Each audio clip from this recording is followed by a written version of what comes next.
దొంగ ఓట్లు నమోదు చేయించడంలో దిట్ట. ఎన్నిక ఏదైనా దండిగా దొంగ ఓట్లు వేయించడంలో ధీరుడు. కుప్పంలో 43,000 దొంగ ఓట్లు చేర్పించిన వీరుడు. పక్క రాష్ట్రాల నుంచి దొంగ ఓటర్లను దిగుమతి చేయగల సూర్యుడు. ఒకే ఇంటి నెంబర్తో 44 ఓట్లు నమోదు చేయించిన మొనగాడు. అసెంబ్లీ ఎన్నికల ఓటింగ్ ముగిశాక సాయంత్రం 5 గంటల నుంచి అర్ధరాత్రి 2 గంటల మధ్య 52 లక్షల ఓట్లు వేయించిన మాయలోడు. ఓటింగ్ ముగిశాక స్ట్రాంగ్ రూమ్లో భద్రంగా ఉన్న ఈవీఎం మెషిన్ల బ్యాటరీలను ఫుల్ ఛార్జ్ చేయించిన విజనరీ. కోర్టు ఆదేశాలను సైతం తుంగలో తొక్కి ఎన్నికలు ముగిసిన వెంటనే వీవీప్యాట్ స్లిప్పులు తగలబెడితే హాయిగా నవ్వుకున్న విషనరీ. అతనెవరో కాదు, వెన్నుపోటు పార్టీ అధ్యక్షుడు నారా చంద్రబాబు నాయుడు. ఆ వెన్నుపోటు వీరుడు ఇప్పుడు కొత్త ప్లాన్ వేశాడు. స్థానిక సంస్థల ఎన్నికలు జరపాలా వద్దా, ఒకవేళ జరిపితే అడ్డదారిలో ఎలా గట్టెక్కాలి, ఇందుకు రాష్ట్రంలో చేపట్టినటువంటి సర్ ప్రక్రియను ఎలా ఆయుధంగా వాడుకోవాలి, బీసీలకు మేలు చేస్తున్నట్టు నటించి రిజర్వేషన్లు ఇస్తున్నట్టు డ్రామాలాడి ఎలా వెన్నుపోటు పొడవాలి. ఎన్టీఆర్కైనా వెన్నుపోటు నొప్పి తెలిసింది. ఈసారి స్థానిక సంస్థల ఎన్నికలకు పొడిచేటటువంటి పోటు నొప్పి తెలియకుండా జరిగిపోవాలి. దీనికోసం వెన్నుపోటు పార్టీ అధ్యక్షుడు ఏం చేశాడో తెలుసా సార్? రాష్ట్రంలో సర్ ప్రక్రియ కొనసాగుతోంది, తుది దశకు చేరుకుంటోంది. ఫైనల్ ఓటర్ జాబితా సిద్ధం కాబోతోంది. ఈ దశలో కొత్త ఓటరు జాబితా కాకుండా పాత ఓటరు జాబితాను స్థానిక సంస్థల ఎన్నికలకు ఆ ఓటరు జాబితాని అంటే పాత ఎన్నికల ఓటరు జాబితాతో వెళ్లాలని పక్కా ప్లాన్ గీశారు. అయితే ఏమవుతుందంటారా? దీని వెనుక అతిపెద్ద కుట్ర దాగుంది. సర్ ప్రక్రియలో దాదాపు 44 లక్షలకు పైగా ఓట్లు తొలగించారు కదా, దీన్నే అడ్డదారి విజయంలా మార్చుకోవాలని చంద్రబాబు చూస్తున్నారు. వెన్నుపోటు వీరుడు గురించి వైఎస్ఆర్సీపీకి బాగా తెలుసు కాబట్టే తుది ఓటర్ల జాబితా విడుదలయ్యే వరకు స్థానిక సంస్థల ఎన్నికల ప్రక్రియ ఆపాలని హైకోర్టును ఆశ్రయించింది. పాత ఓటర్ల జాబితా మాటున చంద్రబాబు వెన్నుపోటు ప్లాన్ ఏంటో ఒక్కసారి మనం స్క్రీన్ పైన చూద్దాం. ఇందుకు ఏ ఆధారం కావాలి? ఆత్మగారు నడిపేటటువంటి ఈనాడు దినపత్రికని మీకు ఒక్కసారి స్క్రీన్ పైన చూపిస్తాను. చూడండి సార్, ఏం రాశారు. ఇప్పుడు చంద్రబాబు నాయుడు గారు ఎన్నికలకు వెళ్ళిపోతున్నారు. కొత్త ఓటర్ జాబితా సిద్ధమవుతోంది, సర్ ప్రక్రియ కొనసాగుతోంది. అతి త్వరలో ఫైనల్ జాబితా రాబోతోంది. ఇందులో దాదాపు 44 లక్షల ఓట్లు తొలగించేశారు. అయితే ఇక్కడ ఏ రకమైనటువంటి ప్లాన్ చేశారన్నది చెప్తాను, బాగా చూడండి. ఏం రాశారంటే ఆత్మగారు తన ఈనాడు దినపత్రికలో దొంగ ఓట్ల గుట్టు సర్లో రట్టు. బాగా గుర్తుపెట్టుకోండి సార్, దొంగ ఓట్ల గుట్టు రట్టయింది. ఎన్ని? 44 లక్షలు. ఇవన్నీ ఏంటి? అవన్నీ వైకాపా హయాంలో నమోదైనవే అని రాశారు. ఈ 44 లక్షల ఓట్లు వైకాపా హయాంలో నమోదైనవంట. జగన్మోహన్ రెడ్డి గారు తీసుకొచ్చి చేర్పించిన ఓట్లట. అందుకే వాటిని తొలగించేశారట. ఎంత చక్కగా రాశారంటే ఆత్మగారు, అప్పట్లో ఆ పార్టీ నాయకులు వాలంటీర్ల ద్వారా ఒక్కొక్కరి పేరిట 2 ఓట్లు నమోదు చేయించారని, అసలు ఉనికిలోనే లేని వ్యక్తులు తప్పుడు చిరునామాలతో భారీ ఎత్తున ఓట్లు చేర్పించారని ఆరోపణలు ఉన్నాయి. ఇది ఈనాడు దినపత్రిక రాసినటువంటి వార్త.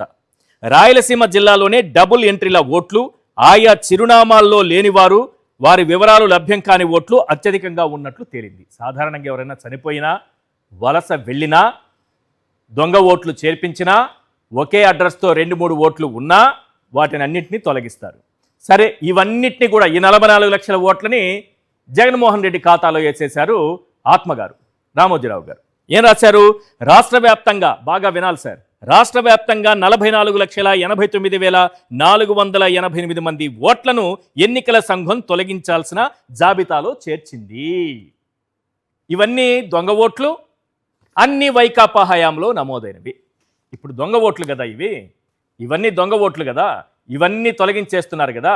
జగన్మోహన్ రెడ్డి గారు తొలగించేసినటువంటి ఓట్లే కదా, మిగిలినవన్నీ పర్ఫెక్ట్ ఓట్లు కదా. మరి తుది జాబితా వచ్చిన తర్వాత స్థానిక సంస్థల ఎన్నికలకు వెళ్ళొచ్చు కదా, ఎందుకు వెళ్ళట్లేదు? పాత జాబితాను ఎందుకు వెళుతున్నారు? ఈ 44 లక్షల ఓట్లు తొలగించారని చెబుతున్న ఓట్లను దొంగతనంగా వాడుకొని దొంగ ఓట్లను వేయించుకోవడానికి. ఇది ఇప్పుడు కలుగుతున్నటువంటి అనుమానం. మీరు జగన్మోహన్ రెడ్డి గారు చేర్పించిన ఓట్లు 44 లక్షల దొంగ ఓట్లు అన్నారు కదా సార్ ఆత్మగారు, వాటిని తొలగించేస్తోంది కదా సర్ ప్రక్రియ ద్వారా. మరి ఓటర్ ఫైనల్ జాబితా వచ్చిన తర్వాత స్థానిక సంస్థల ఎన్నికలకు వెళ్ళొచ్చు కదా. అప్పుడు పర్ఫెక్ట్ లిస్టు మన ముందు ఉంటుంది కదా. కానీ 44 లక్షల మంది దొంగ ఓటర్లు ఉన్నారని మీరు చెబుతున్నటువంటి పాత ఓటర్ల జాబితా వైపు ఎందుకు చూస్తున్నారు? దాని ద్వారానే ఎన్నికలు జరపాలని ఎందుకు అంటున్నారు? అంటే ఈ 44 లక్షల దొంగ ఓట్లను మనం వేసుకోవచ్చని ఏమన్నా ప్లాన్ గీశారా? మీరే దొంగ ఓట్లు అంటారు, అవి ఆ లిస్టు మాత్రం వద్దంటారు, పాత లిస్టుతోనే ఎన్నికలకు వెళతామంటారు. ఇక్కడ దొరికిపోయారు దొంగలు.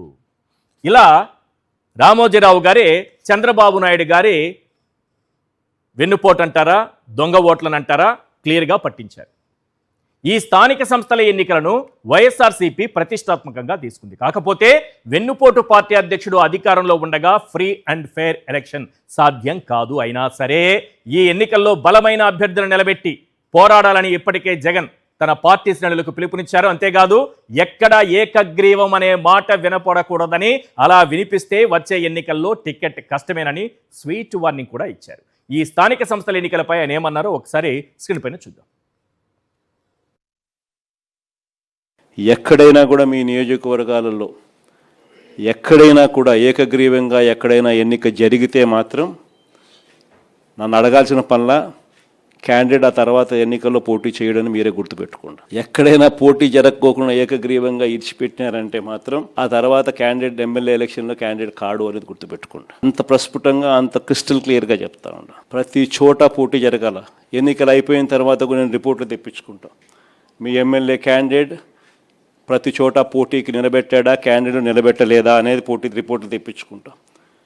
నిలబెట్టిన తర్వాత మీ ఎమ్మెల్యే క్యాండిడేట్ ఆ క్యాండిడేట్లకు ఏ విధమైన సపోర్ట్ ఇచ్చినాడు, సపోర్ట్ బాగా ఇచ్చాడా, బలంగా నిలబడ్డా మీతో పాటు, అవునా కాదా అన్న రిపోర్ట్లు కూడా తెప్పించుకుంటాం. ఖచ్చితంగా ఆ మేరకు పాజిటివిటీ మీ దగ్గర నుంచి రావాలి. ఈ ఎన్నికలు మన కార్యకర్తల కోసం గట్టిగా నిలబడితేనే కార్యకర్తలు మన ఎన్నికల్లో మన కోసం గట్టిగా నిలబడతారు అన్నది ప్రతి ఎమ్మెల్యే క్యాండిడేట్ కూడా తన సిస్టంలోకి జీర్ణించుకోవాల్సిన అవసరం ఉన్న అంశం. ఈ పరిణామాల నేపథ్యంలో today's big question on big screen. SIR ప్రక్రియ ముగిశాక స్థానిక సంస్థల ఎన్నికలు జరిగితే ప్లాన్ బెడిసి కొడుతుందని బాబు భయమా? ఇదే అంశంపైన మనం చర్చిద్దాం. చర్చలో పాల్గొంటున్నారు కాటసాని రాంభూపాల్ రెడ్డి గారు, మాజీ ఎమ్మెల్యే, వైఎస్ఆర్సీపీ నాయకులు, డాక్టర్ బాలా గారు, advocate and analyst, Purushottam Reddy గారు, సీనియర్ అనలిస్ట్ మనకు లైవ్లో అందుబాటులో ఉన్నారు. అలాగే రమేష్ గౌడ్ గారు, YSRCP BC cell working president, వారు కూడా మనకి లైవ్లో అందుబాటులో ఉన్నారు. సార్ కాటసాని రాంభూపాల్ రెడ్డి గారు, ఎందుకు సర్ ప్రక్రియ ముగిసిన తరువాత, ఓటర్ల జాబితా కొత్తది వచ్చిన తరువాత ఎన్నికలకు వెళ్ళాలి స్థానిక సంస్థలకి, పాత ఓటర్ల జాబితా వెళ్ళొద్దు అని మీరు హైకోర్టును మీ పార్టీ ఆశ్రయించడం వెనుక కారణం ఏంటి? ఒకటి. రెండోది, అసలు ఈ స్థానిక సంస్థల ఎన్నికలు సక్రమంగా చంద్రబాబు నాయుడు గారు నిర్వహిస్తారన్న నమ్మకం మీకేమైనా ఉందా?